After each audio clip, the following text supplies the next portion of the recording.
ಮೂಡಾ ಹಗರಣದಲ್ಲಿ ನ್ಯಾಯಾಂಗ ತನಿಖೆ ಎದುರಿಸ್ತಾ ಇರುವಂತಹ ಸಿಎಂ ಸಿದ್ದರಾಮಯ್ಯ ಅವರ ಸ್ಥಾನಕ್ಕೆ ಕುತ್ತು ಬಂದಿದ್ದು ರಾಜ್ಯ ರಾಜಕೀಯದಲ್ಲಿ ಸಿಎಂ ಪದತ್ಯಾಗದ ವಿಚಾರವಾಗಿ ಭಾರಿ ಚರ್ಚೆ ನಡೀತಾ ಇದೆ. ಆದರೆ ಇದೆಲ್ಲ ಮಾಧ್ಯಮದವರು ಕೇಳಿದ ಪ್ರಶ್ನೆಗೆ ನಮ್ಮ ನಾಯಕರು ಉತ್ತರ ಕೊಡ್ತಾ ಇರೋ ಕಾರಣ ಚರ್ಚೆ ಹುಟ್ಟಿಕೊಂಡಿರುವುದು ಎಂದು ಪರಿಷತ್ ಸದಸ್ಯ ಬಿಕೆ ಹರಿಪ್ರಸಾದ್ ಹೇಳಿದ್ದಾರೆ. ಮುಖ್ಯಮಂತ್ರಿ ವಿಚಾರವನ್ನ ಎಐಸಿಸಿ ಕಮಿಟಿ ತೀರ್ಮಾನಿಸುತ್ತದೆ. ಆದರೆ ಸಿದ್ದರಾಮಯ್ಯ ಅವರ ಪ್ರಕರಣದ ತೀರ್ಪು ಇನ್ನೂ ಬಂದಿಲ್ಲವಾದ ಕಾರಣ ಕಾನೂನು ಹೋರಾಟದ ವೇಳೆ ಹೇಳಿಕೆ ನೀಡುವುದು ನ್ಯಾಯಾಂಗ ನಿಂದನೆ ಆಗ್ತದೆ. ನಮ್ಮಲ್ಲಿ 135 ಶಾಸಕರಿದ್ದಾರೆ, ಅವರೆಲ್ಲರೂ ಕೂಡ ಒನ್ ಅಮಾಂಗ್ ಈಕ್ವೆಲ್ ಅನ್ನುವಂತಹ ಹೇಳಿಕೆ ನೀಡ್ತಾ ಇದ್ದಾರೆ. ಹೇಳಿಕೆಯನ್ನ ನೀಡಲು ಅವರು ಸ್ವತಂತ್ರರಾಗಿದ್ದಾರೆ. ಆದರೆ ನಾನು ಯಾವುದೇ ರೇಸ್ನಲ್ಲಿ ಇಲ್ಲ, ನಾನು ಓಡುವ ಕುದುರೆಯೂ ಅಲ್ಲ, ಕತ್ತೆಯೂ ಅಲ್ಲ ಎಂದು ಬಿಕೆ ಹರಿಪ್ರಸಾದ್ ಪ್ರತಿಕ್ರಿಯಿಸಿದ್ದಾರೆ. ಪ್ರಶ್ನೆಗಳು ಕೇಳಿದಾಗ ಉತ್ತರ ಕೊಡ್ತಾರೆ ನಮ್ಮ ನಾಯಕರು, ಏನೂ ಮಾಡೋಕ್ಕಾಗೋದಿಲ್ಲ.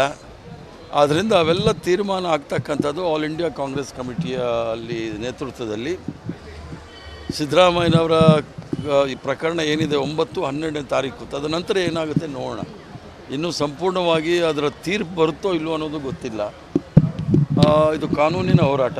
ಕಾನೂನಲ್ಲಿ ಹೋರಾಟ ನಡೆಯುವಾಗ ಏನೇ ಮಾಡಿದ್ರೆ ಅನ್ನೋದು ಸಬ್ ಜುಡೀಸ್ ಅಂತ ಇಂಗ್ಲೀಷಲ್ಲಿ ಹೇಳ್ತಾರೆ. ಆದ್ದರಿಂದ ಅದಾದಮೇಲೆ ಅದರ ಬಗ್ಗೆ ಯೋಚನೆ ಮಾಡೋಣ. 135 ಜನ ಶಾಸಕರಿದ್ದಾರೆ. ಇಂಗ್ಲೀಷಲ್ಲಿ ಒನ್ ಅಮಾಂಗ್ ಈಕ್ವಲ್ಸ್ ಅಂತಾರೆ.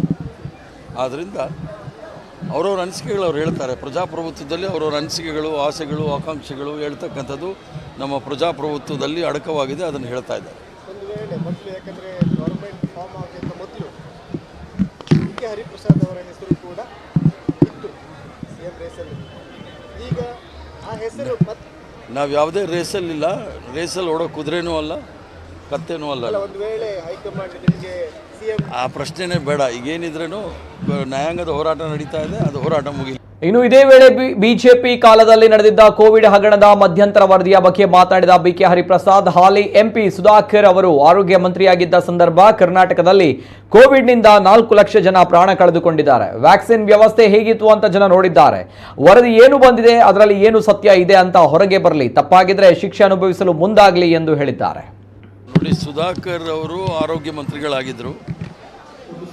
ಕರ್ನಾಟಕ ರಾಜ್ಯದಲ್ಲಿ 4 ಲಕ್ಷ ಜನ ಪ್ರಾಣ ಕಳ್ಕೊಂಡಿದ್ದಾರೆ. ವ್ಯಾಕ್ಸಿನ್ ಅವ್ಯವಸ್ಥೆ ಯಾವ ರೀತಿ ಆಗಿತ್ತು ಅನ್ನೋದು ಎಲ್ಲರೂ ಸಹ ನೋಡಿದ್ದೀವಿ. ಕೋವಿಡ್ ಬಂದಾಗ ಒಳ್ಳೆ ಹೋಟ್ಲಲ್ಲಿ ಸ್ವಿಮ್ಮಿಂಗ್ ಮಾಡ್ತಾ ಇದ್ದಿದ್ದು ನೋಡಿದ್ದೀವಿ.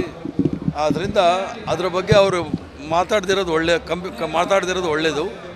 ವರದಿ ಏನು ಬಂದಿದೆ ಅದರಲ್ಲಿ ಸತ್ಯ ಏನಿದೆ ಅದು ಹೊರಗಡೆ ಬರಲಿ.